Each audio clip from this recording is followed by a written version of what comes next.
ملا رومی رحمۃ اللہ نے بڑا کلام لکھا ہے، وہ کہتے ہیں مانگ کے کھانے کا بھی نشہ ہے، مانگ کے کھانے کا بھی نشہ ہے۔ وہ کہتے ہیں کہ ایک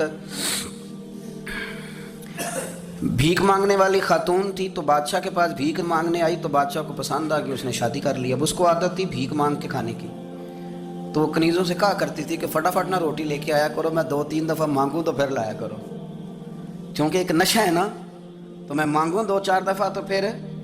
تو انسان بہت سارے نشے کرتا ہے، یہ مانتا نہیں، یہ موبائل، یہ فیس بک، یہ سارے نشے ہی ہیں۔ اپنی فوٹو لگا لینا، سارا دن اسی کو دیکھتے رہنا۔ اور بڑے بڑے سیانے بندے جو وزادار ہیں، بڑے وزادار لوگ ہیں، لیکن وہ بھی سنجیدگی کے قائل نہیں، اس طرح کے نشوں کا شکار ہیں۔ یہ سارے نشے ہیں جو ہم نے پال لیے۔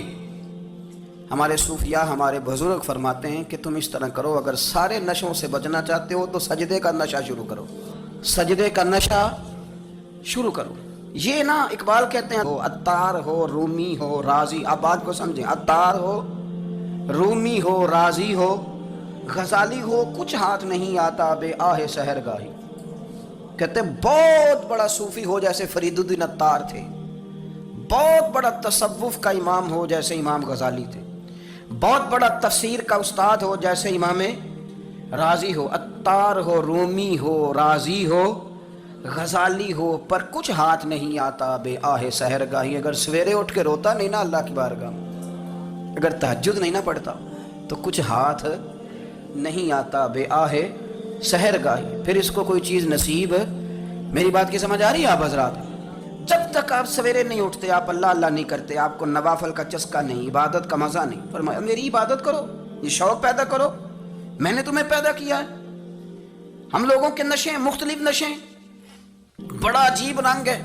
محفل کی صدارت کرنے والے بڑے پیر صاحب، بڑے القابات، بیچ میں سے بندہ تلاش کرنے سے بھی نہیں مل رہا، اتنے بڑے لقب ہیں اس کے، لیکن وہ سج سنور کے 2.5 گھنٹے بیٹھا رہا محفل میں، اور نماز کا وقت آیا تو اس نے مختصر سی پڑھی، وہ نکل گیا، وہ ہلکے سے سجدے کیے۔ او اتنا بڑا عشق رسول، نعت خواں، او ہو کیا بات ہے، اور عشق رسول کا بہت بڑا پیغامبر، بہت بڑا مبلغ، اور بیچارہ سمجھ ہی نہیں سکا کہ اللہ کے رسول نے فرمایا تو نماز پڑھ میری آنکھیں ٹھنڈی ہو جائیں گی۔ تو یہ نشے کے عادی تو ہیں پر حقیقت کے قائل نہیں ہیں۔ یہ بس ٹھیک ہے، خوابوں کی دنیا میں لوگ زندہ ہیں، پر جن کو یہ جو نشہ تھا نا عبادت کا، یہ میرے رسول پاک کی چاہت ہے، یہ میرے نبی کریم علیہ السلام کی۔ آپ دیکھیں نا حضور مہینوں جا کے غار حرا میں بیٹھتے تھے، کیا وہاں تبلیغ کرتے تھے؟ کوئی کتاب لکھتے تھے؟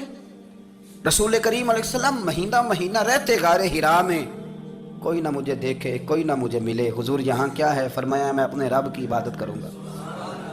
نبی کریم علیہ السلام نے سجدوں کے ساتھ پتھروں اور پہاڑوں کو آباد کر دیا، سجدوں کے ساتھ۔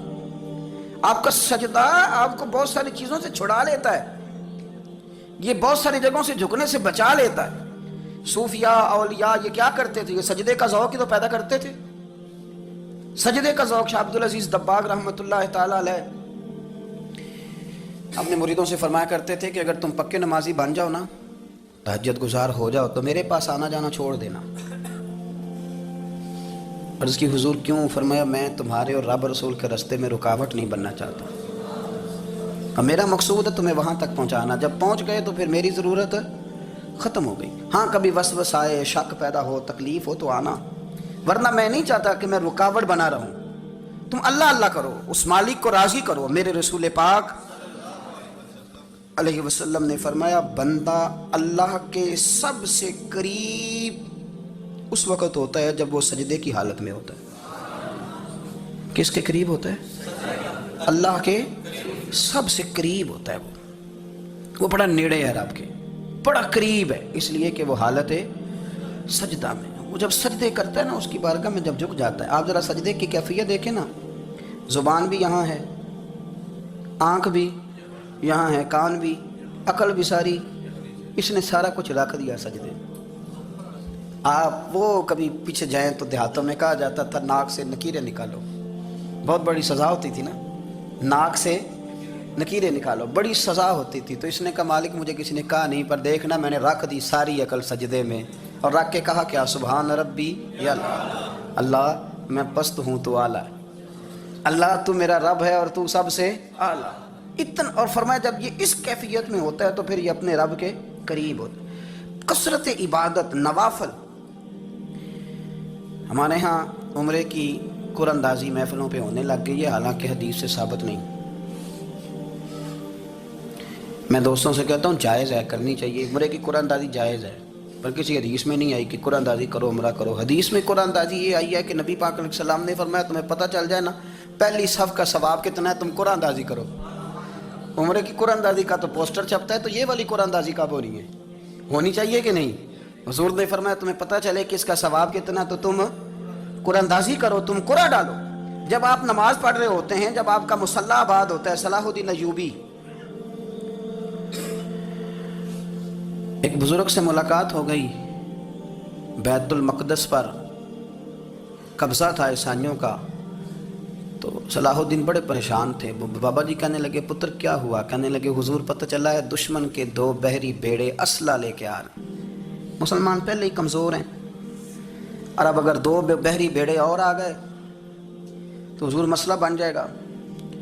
تو میں پریشان ہوں کہ کس طرح یہ کم مسئلے والی ہماری فوج ہے کیسے مقابلہ کرے گی. تو بابا جی کہنے لگے پتر اس طرح کرنا، آج رات تو بھی دعا کرنا اور میں بھی کروں گا. تو بھی دعا کرنا. آپ ناراض نہ ہونا، ہم تو پیروں والے ہیں، ہم تو پیروں کے نوکر غلام ہیں، ہمارا تو گزارا ہی نہیں، ہمیں تو ملتا ہے سارا کچھ وہاں سے. پر میرا سوال یہ ہے کہ تعویذ لینے جاتے ہو نفل کیوں نہیں پڑھتے؟ رات اللہ اللہ کیوں نہیں کرتے؟ یہ بھی تو ہمارے بزرگوں کا ہی طریقہ ہے، انہوں نے تو ہمیں سکھایا ہے. صلاح الدین ایوبی سے بزرگوں نے کہا کہ رات آج نا اللہ اللہ کرنا تو میں تیرے لیے دعا کروں گا، تو بھی دعا کرنا. تو بندہ جب دکھی ہوتا ہے تو سجدہ کرتا ہے تو پھر ہی تو مصلی بھیگ جاتا ہے، پھر ہی تو مزہ آتا ہے. سکھی بندہ تو کعبے جا کے نہیں روتا. دکھی تھے، تکلیف تھی، تو سر رکھا سجدے میں تو تڑپ گئے. اور وہ بابا جی کہتے ہیں میں مسجد آیا تو صلاح الدین چیخیں مار کے رو رہا تھا اور کہہ رہا تھا مالک میں کوئی اپنی شان کے لیے تو نہیں نہ لڑ رہا، اللہ کو میں کوئی قبضوں کے لیے تو نہیں لڑ رہا، مالک تیرے لیے لڑ رہا ہوں، مجھے بے آبرو نہ کرنا، میری مدد فرمانا. کہتے ہیں میں آیا تھا کہ مسجد میں دعا کروں گا، پر صلاح الدین ایوبی کو روتے دیکھا تو میں لوٹ گیا. تو سویرے صلاح الدین ملے تو بڑے خوش تھے. میں نے کہا پتر کیا ہوا؟ کہنے لگے حضور وہ بحری بیڑے 2 آ رہے تھے نا اسلحہ لے کے، دونوں ڈوب گئے پانی میں ڈوب گئے. تو بابا جی کہنے لگے صلاح الدین وہ پانی میں نہیں ڈوبے، وہ تیرے آنسوؤں میں ڈوب گئے، وہ غرق ہو گئے. وہ جو تو نے مصلی بات کیا تو وہ تیرے آنسوؤں میں ڈوب گئے، وہ غرق ہو گئے. وہ تباہ اتنے قیمتی تک تیرے آنسو کے بہا لے گئے دشمن کے بحری بیڑوں کو. میرے بھائی ٹھیک ہو گیا جی، میرے عزیز سمجھ لیں اس بات کو ہمیشہ کے لیے، اور اس پر غور کر لیں اچھے طریقے سے کہ میرے رسول کریم سید عالم صلی اللہ علیہ وسلم نے نا ہماری توجہ دلائی، حضور نے ہمیں بتلایا، ہمارا ذوق بڑھایا عبادت کی طرف.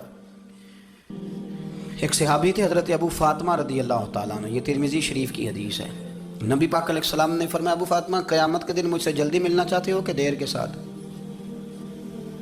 تو کہنے لگے حضور کون ہوگا جو دیر سے ملنا چاہے گا، ہم نے تو جان دے دی وعدہ دیدار پر. اعلیٰ حضرت فرماتے ہیں جان دے دی وعدہ اور نقد اپنا دام ہو ہی جائے گا. مجھے لگتا ہے کہ یہ سودا نقد و نقد ہو جانا ہے، چونکہ ہم نے جان دے دی وعدہ دیدار پر. آپ نے وعدہ کیا تھا کہ مریں گے تو پھر زیارت ہوگی، تو مر گئے ہم زیارت کی خاطر.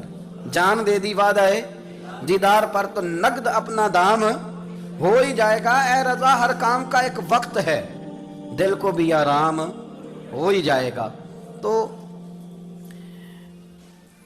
حضرت ابو فاطمہ رضی اللہ تعالیٰ عنہ سے نبی پاک صلی اللہ علیہ وسلم نے فرمایا جلدی ملنا چاہتے ہو کہ دیر سے؟ اس کی حضور فٹافٹ ملنا ہے، میں نے قیامت کے دن آپ سے جلدی ملنا ہے.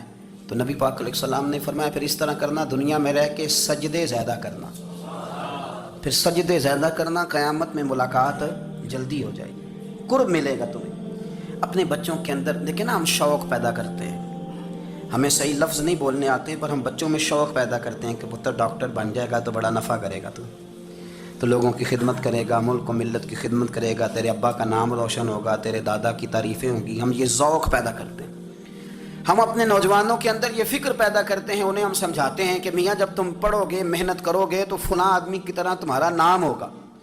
یہ جتنا ذوق ہم بچوں کے اندر ان چیزوں کا پیدا کرتے، ہمیں حکم ہے کسی طرح ہم ذوق پیدا کریں کہ پتر نماز پڑھے گا تو اللہ راضی ہو جائے گا، تو سجدہ کرے گا. دیکھیں نا میرے رسول کریم علیہ السلام نے فرمایا 7 سال کے بچے کو مسجد لے کے جاؤ، یعنی اسے شوق دلاؤ، اس کے اندر یہ خاصیت پیدا کرو کہ اس کا دل کرے مسجد میں جانے کا، اس کے اندر یہ خصوصیات لاؤ کہ وہ ہمارے ہاں نا ہر چیز کو پروموٹ کیا جا رہا ہے، ہر چیز کو یعنی سر سنگیت سکھانے کے لیے اکیڈمیاں بن گئی ہیں، ہر شے پروموٹ ہو رہی ہے، عبادت کا جذبہ کم ہوتا جا رہا ہے، اللہ کا ذوق ہمارے اندر نہیں رہا۔ اور اتنا مشکل ہم نے اپنے لیے بنا لیا ہے کہ وہ بندہ جو بڑی زبردست مذہبی گفتگو کر رہا تھا اور تگڑی بات کر رہا تھا، کیا بات ہے، لیکن نماز کے بارے میں کمزوری دکھا جاتا ہے، نوافل کے بارے میں وہ چپکے سے نکل جاتا ہے۔ امام احمد بن حنبل رحمۃ اللہ تعالی علیہ، مسند امام احمد بن حنبل 14 جلدوں میں ہے مارکیٹ میں، اور مجھے تو خیر پسند ہی پڑی ہے، میں نے تو کئی دفعہ پڑھی ہے، اور کیا بات ہے امام احمد بن حنبل کی، کیسے تگڑے قسم کے محدث تھے اور اللہ نے کتنا انہیں اعزاز عطا فرمایا ہوا تھا۔ یہ کوڑے بھی کھاتے تھے دین کی خاطر، سارا کرتا لہو سے بھر بھی جایا کرتا تھا، بڑا اعزاز والا شخص تھے، بڑے اعزاز والے، حدیثیں جمع کرنا، حدیثیں لکھنا، حدیث پڑھانا، سارا دن رہتے تھے، کہہ سکتے تھے کہ میں کر تو رہا ہوں کام، اور حدیث بھی موجود ہے کہ عالم عابد سے افضل ہوتا ہے، پر اس کے باوجود امام احمد بن حنبل رحمۃ اللہ علیہ 300 نفل فرض نمازوں کے علاوہ پڑھا کرتے تھے، 300 نوافل روز پڑھا کرتے تھے۔ ان کے بیٹے نے کہا ابا جی مکان خریدنا ہے تو کوئی جگہ کہاں کر کے لوں، بہت ساری آبادیاں، تو فرمایا پتر وہاں لینا جہاں مسجد قریب ہو۔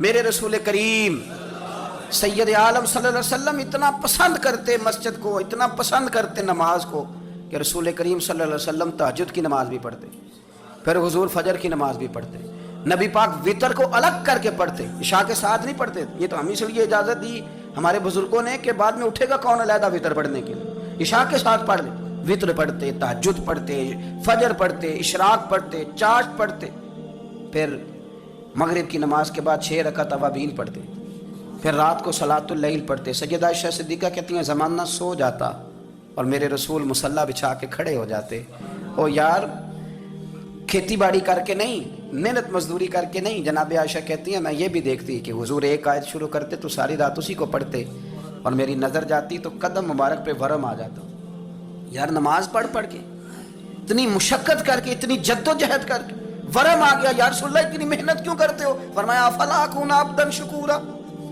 کیا میں اپنے رب کا شکر گزار بندہ نہ بنوں؟ صحابہ کا ذوق عبادتوں کا، ریاضتوں کا، تلاوتوں کا، طبیعت ہے ان کی، وہ ایک دوسرے کو، حضرت مولا علی شیر خدا کرم اللہ تعالی وجہہ الکریم کے زمانے میں روم کے بادشاہ نے کہا یار یہ مسلمانوں کا پتہ تو کرو، یہ آخر کیوں اتنے زیادہ مجاہد ہیں؟ اس زمانے میں جاسوس بھیجنے کا مزاج تھا، اب تو جاسوس پکڑا جاتا ہے، اب تو جاسوس ہے، اور جاسوسی کا شوق ویسے آج بھی ہے۔ عرض کروں تھوڑی سی بات اس عنوان سے، پتہ کیا ہمارا مسئلہ ہے، ہم جہاں جاتے ہیں نا وہاں تھوڑی خوشبو سونگنے کی کوشش کرتے ہیں، وہ کیا ہے تو یہ کیا ہے تو ادھر کیا ہے تو تھوڑا سا ادھر کیا ہے۔ میرے رسول پاک پڑھیے درود شریف، سارے پڑھیے ذرا زور سے، صلی اللہ تعالی۔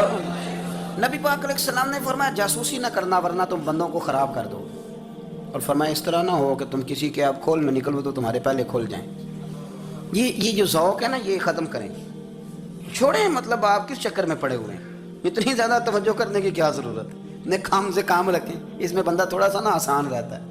یہ جو بہت زیادہ ٹٹولنے والے لوگ ہوتے ہیں نا وہ بیچارے پھر عمر ٹٹولتے ہی گزار دیتے ہیں، اس لیے کہ مزاج ہی بہت پکا ہے، بوری کا منہ کھول کے اندر تک ہاتھ ڈالنا، تو پھر کئی دفعہ سامنے سے بچھو بھی لڑ جاتا ہے، خرابی ہوتی ہے۔ تو جاسوسی کی جاتی تھی، اس نے بھی جاسوس بھیجے، کیونکہ قبیلوں کے لوگ تھے، کچھ مسلم کچھ کافر، پہچانے نہیں جاتے تھے لوگ، تو کچھ لوگ اس نے بھیجے، انہوں نے آ کے نا تحقیق کی،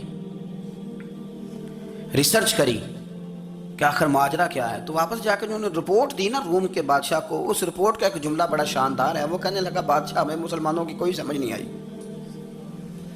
ہمیں کوئی سمجھ نہیں آئی۔ انہوں نے کہا بھی کیوں نہیں سمجھ آئی؟ کہنے لگے یار عجیب بندے ہیں، جب رات مصلے پہ بیٹھتے ہیں تو یوں لگتا ہے ان کا دنیا سے رشتہ ہی کوئی نہیں، کوئی کسی کو نہیں جانتا، کوئی اپنے دکھ سنا کے رو رہا ہے، کوئی اپنی بات کر کے رو رہا ہے، لگتا ہے کہ ان کا کوئی رشتہ ہے ہی نہیں جب مصلے پہ بیٹھتے ہیں۔ اور فرمایا جب سویرے یہ جہاد کرنے نکلتے ہیں تو لگتا ہے ان سے زیادہ دلیر ہی کوئی نہیں، حالانکہ جو مسلوں پہ رونے دھونے کے لوگ ہوتے ہیں وہ کئی دفعہ جہاد میں کام نہیں کرتے، لیکن عجیب لوگ ہیں کہ رات کے راہب ہیں، دن کے مجاہد ہیں، کوئی سمجھ نہیں آتی۔ میرے عزیز، ان لوگوں نے مصلی آباد کر کے رکھا،